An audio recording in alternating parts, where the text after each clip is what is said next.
Okay, so this is going to be number two in a series of videos that will explain, or try to explain, my project here. What I've got here is this donor car. It's a 2008 Solstice. It's the turbo version. It's a 5-speed. And the reason it's really attractive as a donor car for me is because it has a lightweight Ecotec engine. It's got independent suspension. I could find one with 15,000 miles on it, and it was really inexpensive.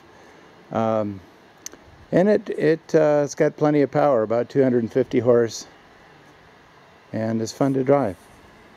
So, but what I don't like about it is a lot of the sheet metal on the outside. So my project here is to redesign and make this a little bit larger.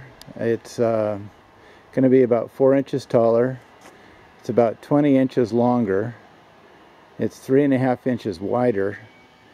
And what this is going to do is going to give me a chance to learn how to do sheet metal in shaping. So my project here is to take the donor car and use as much out of it as I possibly can with all the changes, and then learn how to do the sheet metal. And then the trick is to basically fit the donor car interior and all that into a new sheet metal body. And that's kind of learning to be the trick, because in the real world it looks, you know, like plus or minus a lot. In CAD it looks perfect, you know. So when you get it trying to make it really happen on the street here, it basically is quite a bit more difficult than I expected. The wire frame around here is just to help me visualize some of the seams and the features.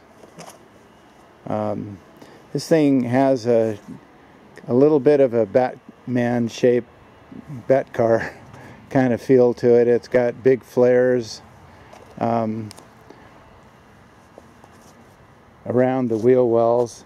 There will be a 2-inch flange right here that goes down, similar to the Solstice car, and that will make the wheel wells quite a bit actually smaller and not so gargantuous. Those wheels off the Solstice would look pretty small in these wheel well holes.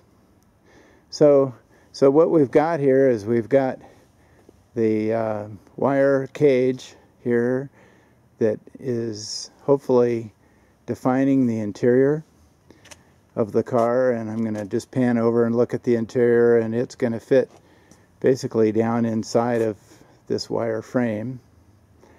And then I've got the door defined out. That's pretty accurate.